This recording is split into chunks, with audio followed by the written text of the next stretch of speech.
Amendment 2. A well-regulated militia being necessary to the security of a free state, the right of the people to keep and bear arms shall not be infringed. You have been lied to over the years. You've been told that the National Guard is the militia, and I'm going to tell you now that is a lie. It is a scam. The militia is spelled out in the law.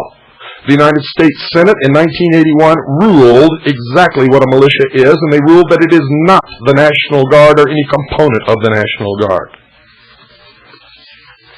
Now you pay attention. United States Code 1988 edition. United States Code 1988 edition. Containing the general and permanent laws of the United States in force on January the 3rd, 1989. Prepared and published under authority of Title II, United States Code, Section 285B, by the Office of the Law Revision Council of the House of Representatives. This is Volume 13, Title 30, Mineral Lands and Mining, to Title 35, Patents. United States Government Printing Office, Washington, D.C., 1989.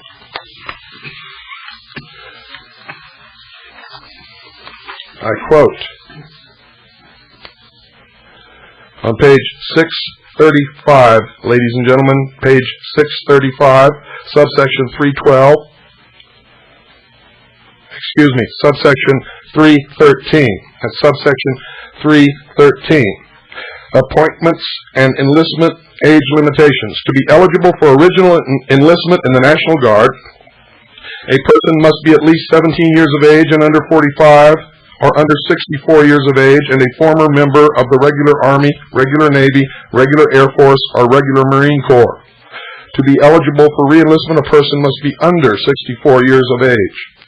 To be eligible for appointment as an officer of the National Guard, a person must, 1, be a citizen of the United States, and 2, be at least 18 years of age and under 64.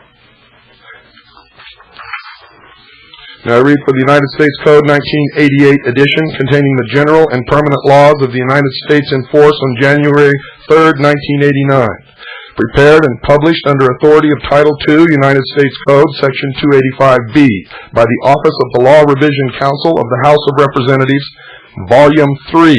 This is Volume 3, Title 10, Armed Forces. United States Government Printing Office, Washington, 1989. I read to you from page 95, under Title 10, Armed Forces, Chapter 13, the Militia, Section 311, Militia Composition and Classes, Section 312, Militia Duty Exemptions, Section 311, Militia Composition and Classes. Listen carefully. A.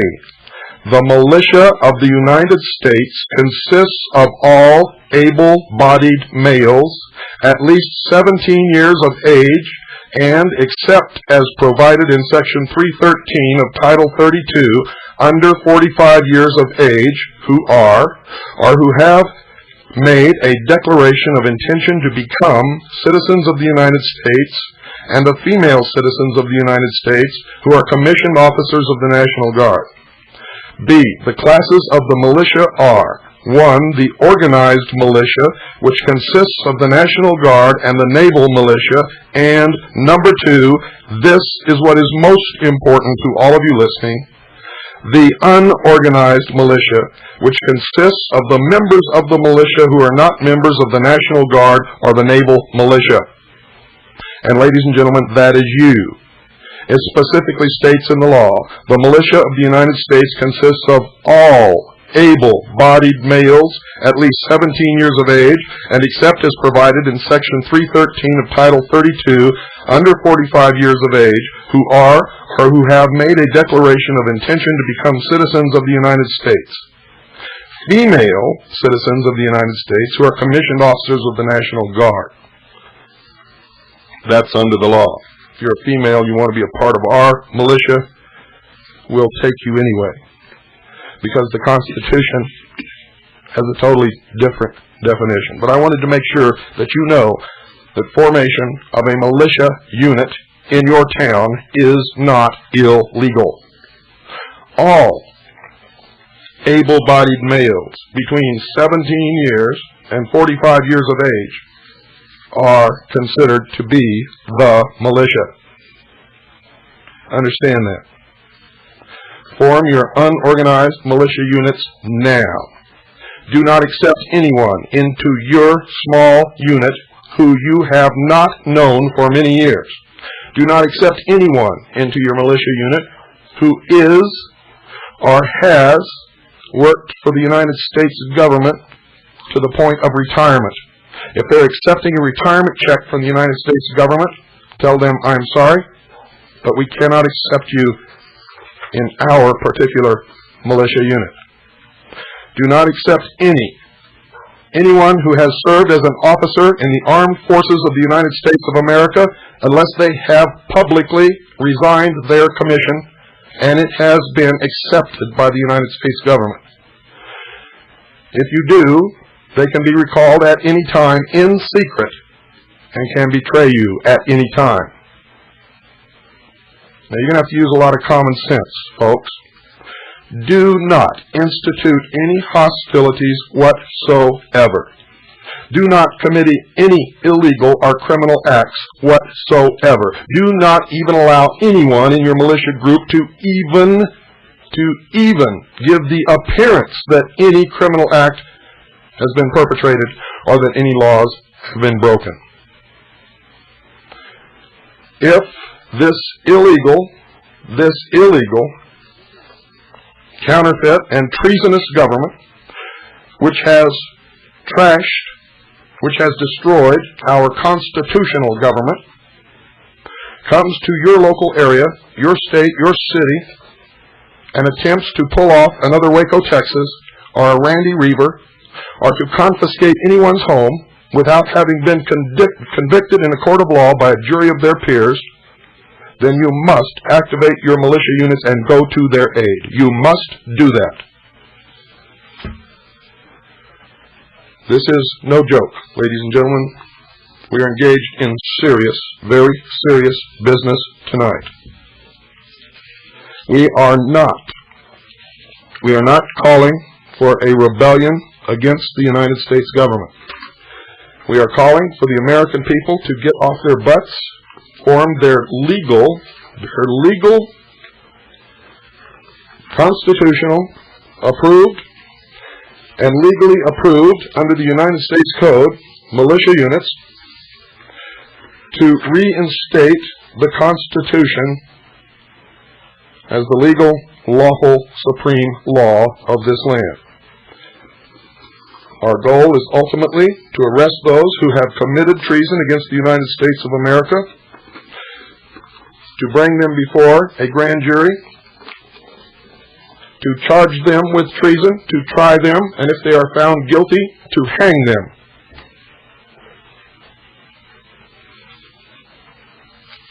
They declared war upon us. Our legal and lawful right to reinstate our legal and lawful constitutional government is undisputed, has been laid out in the ideals and principles of our founding fathers, is spelled out verbatim in the Declaration of Independence, and has been understood as an unwritten law of the land since the inception of this nation. And we intend to exercise our rights. From this moment on, this radio broadcast will be the voice of the real American people, the real constitutional government of the United States of America. And we will not shirk our duties here. We expect you not to shirk your duties wherever you may be.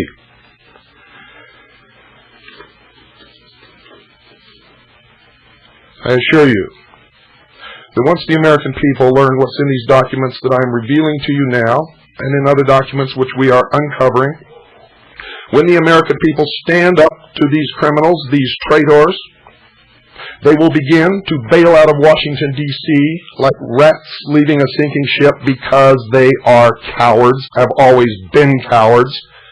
And That's why they have engaged in this sneaky, lying, deceptive, cowardly instigation,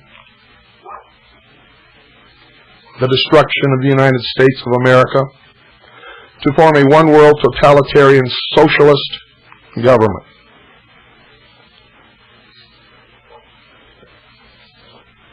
You want to know why public officials are voting to take away your firearms? Well, stay tuned, folks. Don't go away. I'll be right back.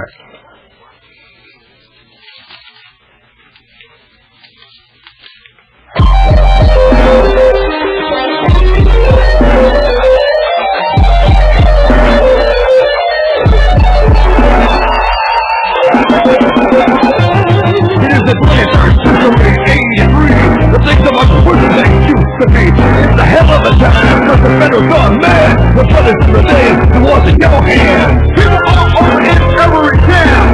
Somebody's gonna fire, bring it down to the ground. Out of control, people pouring upon. Little trouble on the neighborhood, every door. Muggers, looters, killers and thieves. Now everywhere you look, it's just another disease. 300 billion people on a planet made for three. Now who's gonna set this hell down free?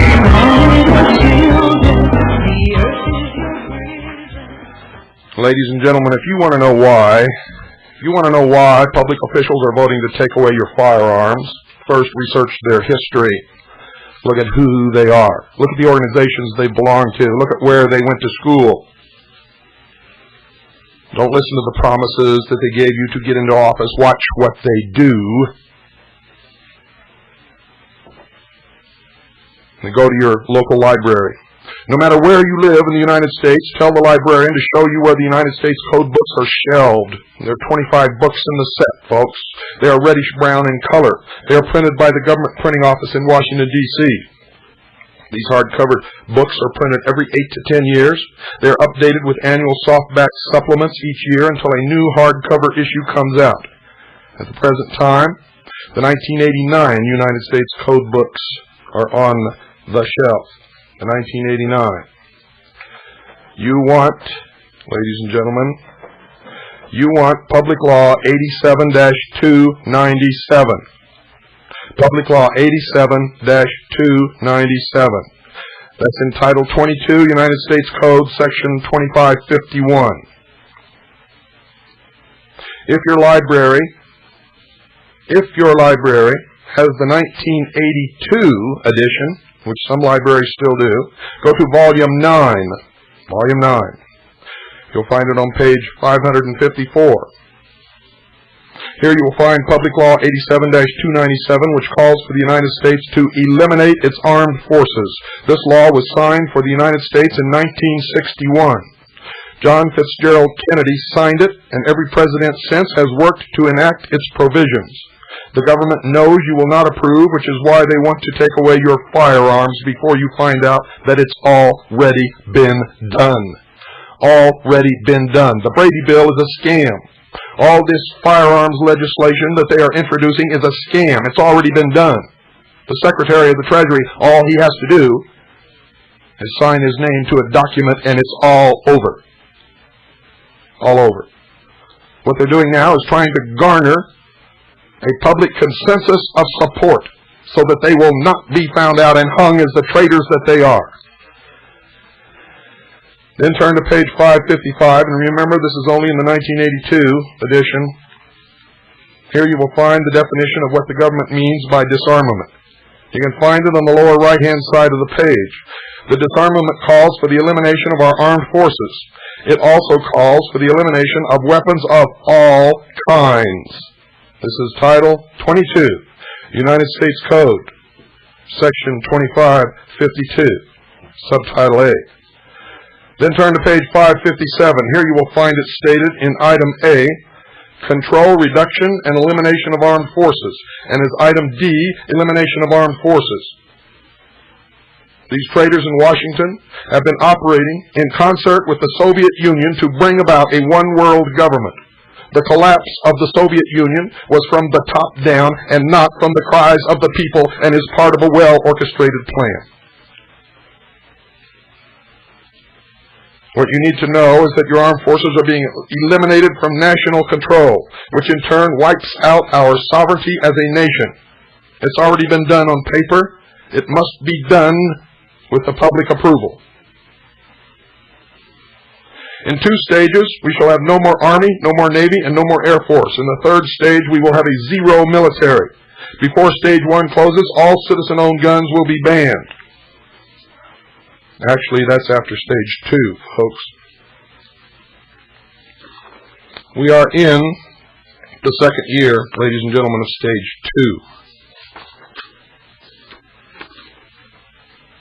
Public Law 87-297 is further explained in the State Department document called Publication 7277. Your librarian can also furnish you a copy, or could, until they found out what we were doing, and now we have run a check, and we can only find that publication in 2 libraries in the entire country. It has been removed. I'm not going to tell you which libraries, because I don't think they know it's there, and I don't want to give it away. If you are diligent in your search, you will find it. If not, we will furnish you with a copy when these documents are published.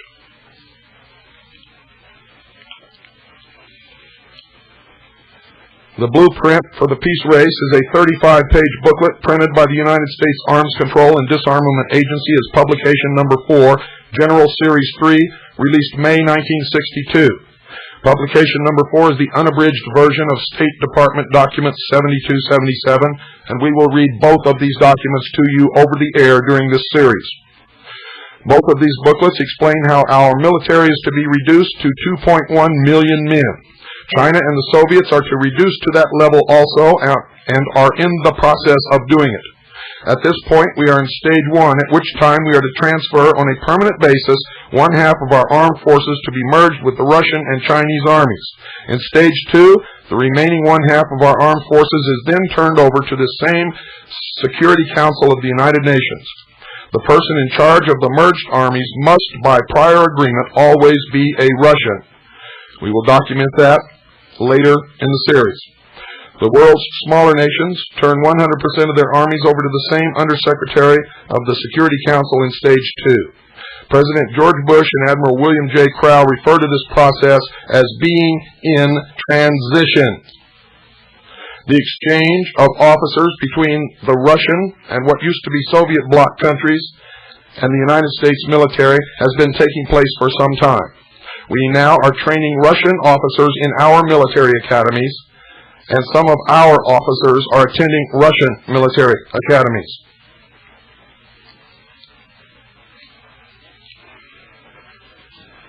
This plan was implemented a long time ago, ladies and gentlemen.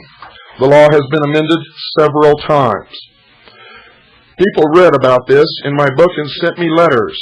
In the letters they say, oh yeah, but everybody got mad and they made an amendment to the law that said that nothing in this law is construed to mean that they're going to take guns away from the American citizens. Well, tonight I'm going to read you what that really says, and then you're going to show what they did after that. Because it says, except under the law or under a treaty, and both of those have been accomplished. United States Code 1988 edition, you will find this law, as it has been amended, containing the general and permanent laws of the United States in force on January the 3rd, 1989. Prepared and published under authority of Title II, United States Code, Section 285B, by the Office of the Law Revision Council of the House of Representatives. Volume 9, Title 22, Foreign Relations and Intercourse, to Title 25, Indians. United States Government Printing Office, Washington, 1989. Going to quote verbatim, ladies and gentlemen. Pay attention. Subchapter 1, General Provisions. Section 2551, Congressional Statement of Purpose. Listen to this lie. This is the Congressional Statement of Purpose. This is an admission by the Congress of the United States as to their ultimate goal. And I quote, An ultimate goal of the United States is a world which is free from the scourge of war and the dangers and burdens of armaments, in which the use of force has been subordinated to the rule of law, and in which international adjustments to a changing world are achieved peacefully. It is the purpose of this chapter to provide impetus toward this goal by creating a new agency of peace to deal with the problem of reduction and control of armaments, looking toward ultimate world disarmament. Under our Constitution, that is unconstitutional, it is criminal, it is treasonous. They have not changed the Constitution of the United States. The second article in amendment guarantees us our right to have a militia, and it specifically states that our right to keep and bear arms shall not be infringed.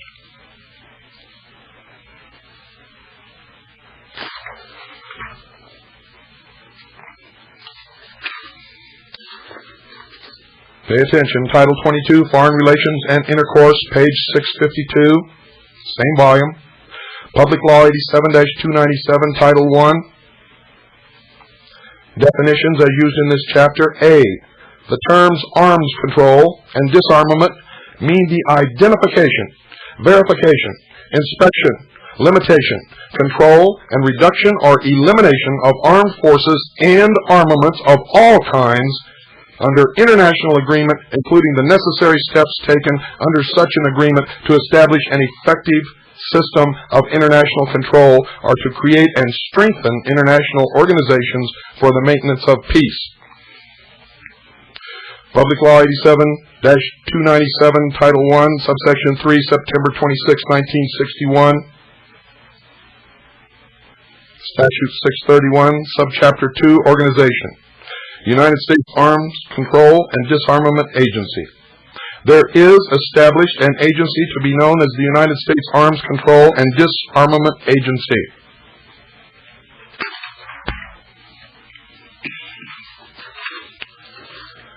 Page 654, subtitle 2568, Functions. The Director is authorized and directed to exercise his powers in such manner as to ensure the acquisition of a fund of theoretical and practical knowledge concerning disarmament. To this end, the Director is authorized and directed under the direction of the President, 1. To ensure the conduct of research, development, and other studies in the field of arms control and disarmament.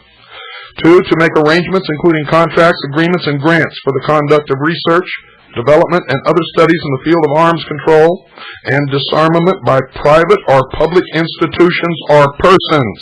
And 3, to coordinate the research, development, and other studies conducted in the field of arms control and disarmament by or for other government agencies in accordance with procedures established under Section 2575 of this title. In carrying out his responsibilities under this chapter, the Director shall, to the maximum extent feasible, make full use of available facilities, government and private. The authority of the Director with respect to research, development, and other studies shall be limited to participation in the following insofar as they relate to arms control and disarmament. A. Control, reduction, and elimination of armed forces and armaments. The detection, identification, inspection, monitoring, limitation, reduction, control, and elimination of armed forces and armaments, including thermonuclear, nuclear missile, conventional, bacteriological, chemical, and radiological weapons. Now, folks, they make it sound like they're talking just about armed forces of nations, and that is not true, as you will find out later. D. The control, reduction, and elimination of armed forces and armaments in space, in areas on and beneath the Earth's surface, and in underwater regions. And in K, methods for the maintenance of peace and security during different stages of armed control and disarmament. You'll find out what they're talking about different stages when we get to 72-77 and the blueprint for the peace race. The scientific, economic, political, legal, social, psychological, military, and technological factors related to the prevention of war with a view to a better understanding of how the basic structure of a lasting peace may be established. M. Other related problems.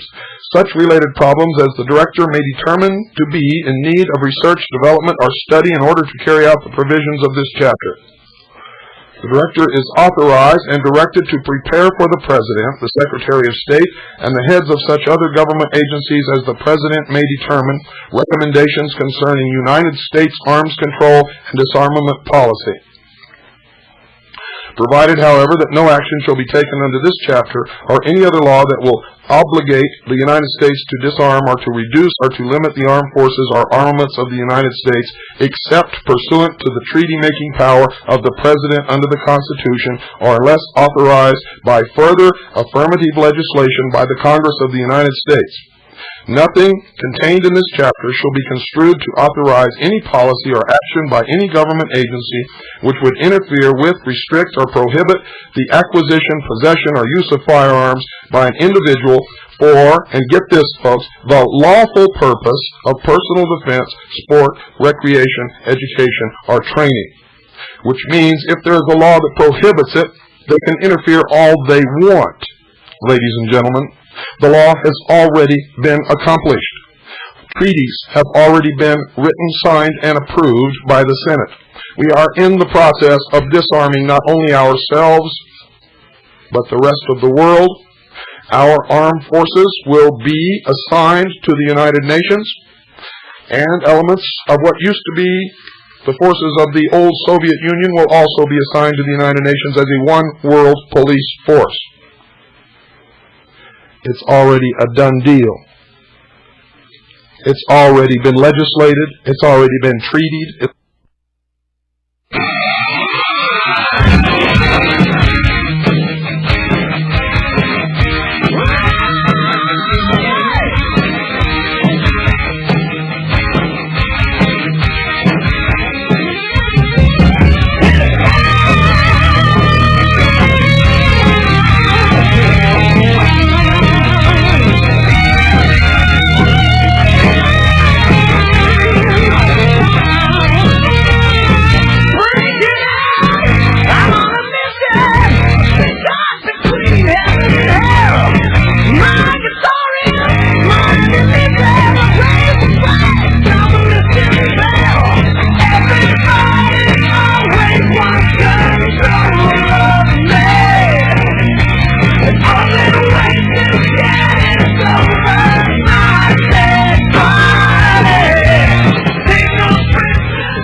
Ladies and gentlemen, at this time I have to tell you that our sponsor, Swiss America Trading, has nothing to do with what I am saying. And quite frankly, I don't even know if he knows that I'm doing it.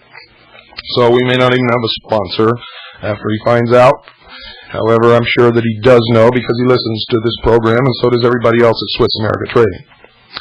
What's coming is not going to be fun. It's not going to be pretty. And no matter what happens, ladies and gentlemen, if we are destroyed with a stroke of a sword overnight, you're still going to be slaves in a totalitarian socialist New World Order.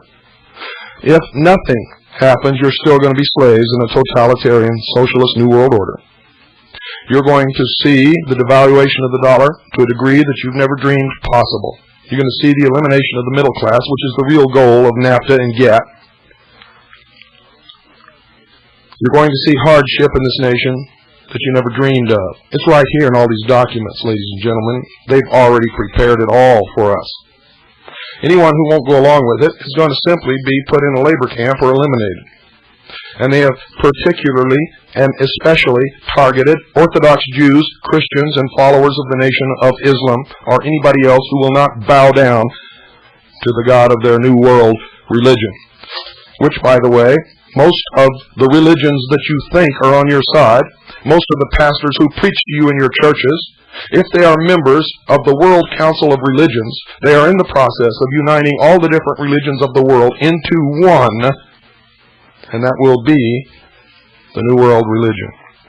It will be a humanist religion, where the religion changes according to the needs of man, where man is in a state of becoming and will ultimately become a god.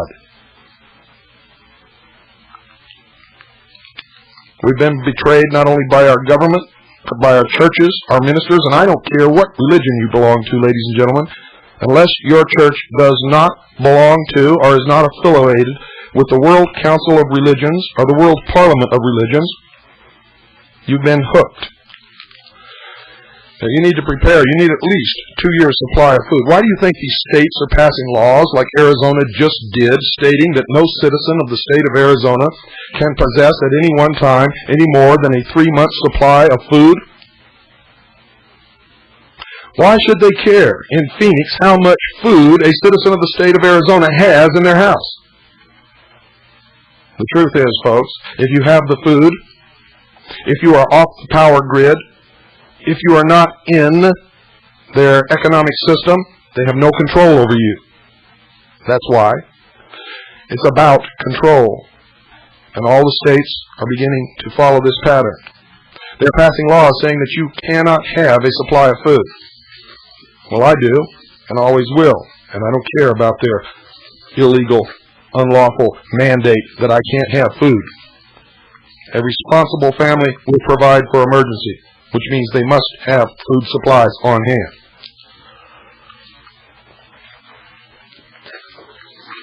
Call Swiss America Trading, folks. You need to talk to them about getting something that is recognized universally as money. In the next few months and years, you're going to need something that will be accepted universally as money. There's only one thing in the history of the world: precious metals. Call Swiss America Trading now, 1-800-289-2646. Thank them for sponsoring this program. Mention my name, William Cooper. And if it's not mud, ask for all the information that they have to send out to you. And then talk to them about what you can do with some of your assets, or all of your assets, whatever your choice is, to help protect you in what's coming. And it is coming, folks, as you're going to find out, as these programs continue to be aired until they kick me off the air or haul me off to some dungeon somewhere. I'm going to read them all to you.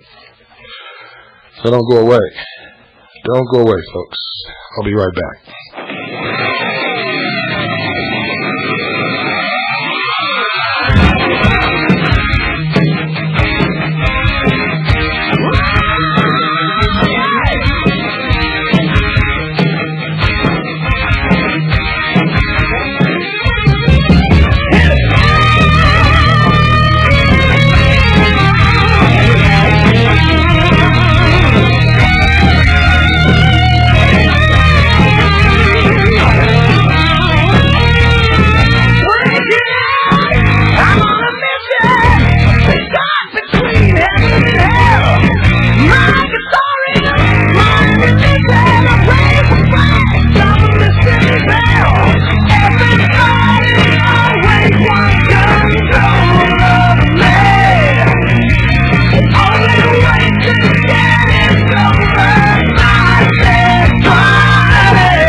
I continue with Title 22, Foreign Relations and Intercourse, page 657, subsection 2576, paragraph C. And here's where all that was written before gets nullified. And it means that they can do whatever they want. Listen carefully. Prohibition of courts to compel statutory performance or review adequacy of statutory performance of government agencies or director. No court shall have any jurisdiction under any law to compel the performance of any requirement of this action or to review the adequacy of the performance of any such requirement on the part of any government agency, including the agency and the director. So you can't even go see what they're doing. Okay, let's go to Public Law 87-2. Let me start over again. Arms Control and Disarmament Act. For legislative history of acts, see page 2903.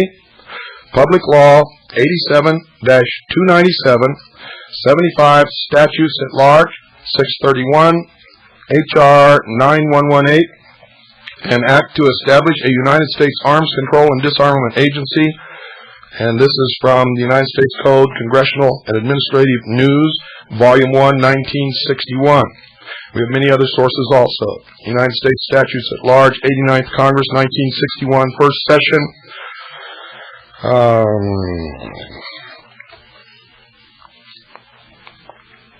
Excuse me. I'm still fighting this throat, folks. I'm forcing my voice over here, and I just hope it lasts. Title 1, short title, purpose and definitions. Short title, Section 1, this act may be cited as the Arms Control and Disarmament Act. Purpose, Section 2, an ultimate goal of the United States is a world which is free from the scourge of war and the dangers and burdens of armaments, in which the use of force has been subordinated to the rule of law, and in which international adjustments to a changing world are achieved peacefully. It is the purpose of this act to provide impetus toward this goal by creating a new agency of peace to deal with the problem of reduction and control of armaments, looking toward ultimate world disarmament. And it goes on to repeat the law verbatim, just as I have previously read it to you. It's just another source. This is Public Law 87-297, Laws of the 87th Congress, First Session. Definitions. Section 8, as used in this Act. The terms arms control and disarmament means the identification, verification, inspection, limitation, control, reduction, elimination of armed forces and armaments of all kinds under international agreement, including the necessary steps taken under such an agreement to establish an effective system of international control or to create and strengthen international organizations for the maintenance of peace.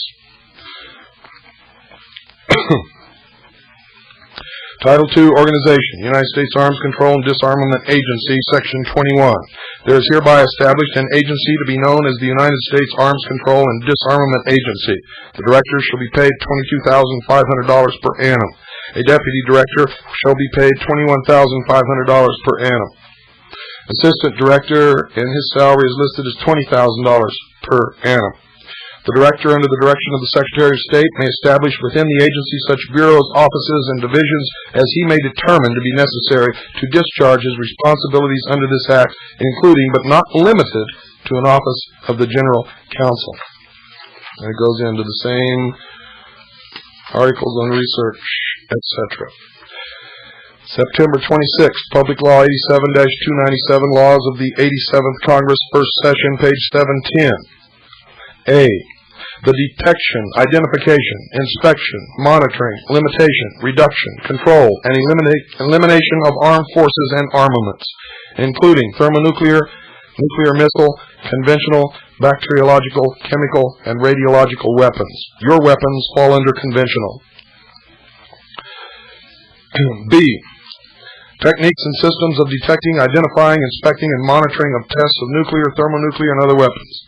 C. The analysis of national budgets, levels of industrial production, and economic indicators to determine the amount spent by various countries for armaments. D. Listen to this carefully. The control, reduction, and elimination of armed forces and armaments in space, in areas on and beneath the Earth's surface, and in underwater regions. And I'm going to skip down to G. The reduction and elimination of the danger of war resulting from accident, miscalculation, or possible surprise attack, including, but not limited to, improvements in the methods of communications between nations. I skip down to K. Methods for the maintenance of peace and security during different stages of arms control and disarmament. You see, this isn't proposed. They already have stages decided upon, folks. We're in stage 2. Under paragraph L, the scientific, economic, political, legal, social, psychological, military, and technological factors related to the prevention of war with a view to a better understanding of how the basic structure of a lasting peace may be established. M. Such related problems as the director may determine to be in need of research, development, or study in order to carry out the provisions of this Act. On page 711, under policy formation.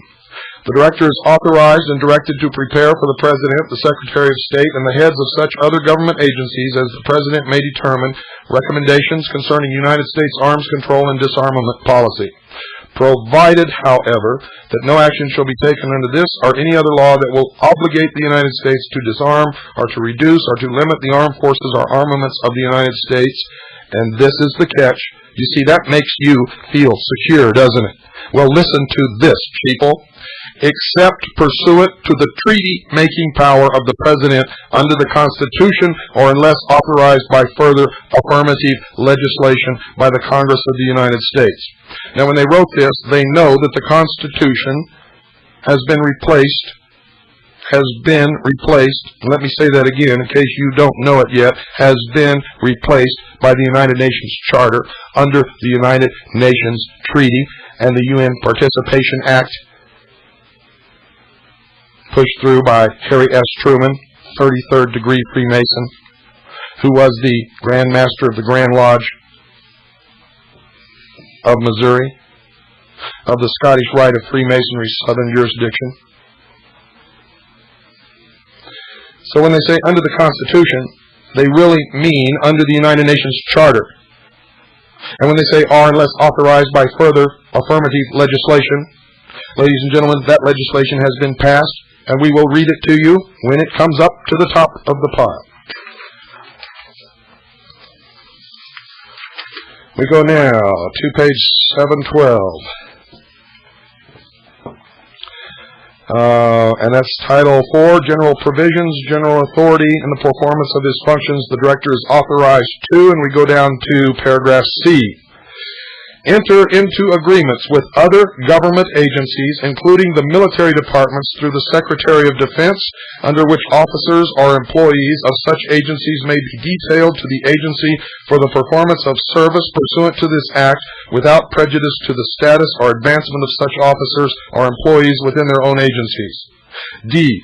Procure services of experts and consultants or organizations thereof, including stenographic reporting services as authorized by Section 15 of the Act of August 2, 1946, 5 United States Code 55A, at rates not to exceed $100 per diem for individuals, and to pay in connection therewith travel expenses of individuals, including transportation and per diem in lieu of subsistence while away from their homes or regular places of business, as authorized by Section 5 of said Act, as amended by 5 U.S.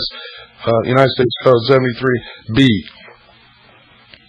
I skip over to contracts or expenditures, Section 43. The President may in advance exempt actions of the Director from the provisions of law relating to contracts or expenditures of government funds whenever he determines that such action is essential in the interest of United States arms control and disarmament and security policy. So right there, folks, you know they're doing something pretty sneaky because they're exempted from the law of contracts or accountability. Page 714, under security requirements. They're supposed to be working for disarmament. What's to hide there, folks? Security requirements, Section 45A. The Director shall establish such security and loyalty requirements, restrictions, and safeguards as he deems necessary in the interest of the national security and to carry out the provisions of this Act. The Director shall arrange with the Civil Service Commission for the conduct of full field background security and loyalty investigations of all the agency's officers, employees, consultants, persons detailed from other government agencies, members of its General Advisory Committee, advisory boards, contractors and subcontractors, and their officers and employees, actual or prospective. In the event the investigation discloses information indicating that the person investigated may become a security risk or may be of doubtful loyalty, the report of the investigation shall be turned over to the Federal Bureau of Investigation for a full field investigation. The final results of all such investigations shall be turned over to the Director for final determination. And I go all the way over to page 715, in the same, under security requirements. It says, the Atomic Energy Commission finds that the established personnel and other security procedures and standards of the agencies are adequate and in reasonable conformity to the standards established by the Atomic Energy Commission under Section 2165 of Title 42, including those for interim clearance in the subsection B thereof. Any individual granted access to such restricted data pursuant to this subsection may exchange such data with any individual who, A, is an officer or employee of the Department of Defense or any department or agency thereof,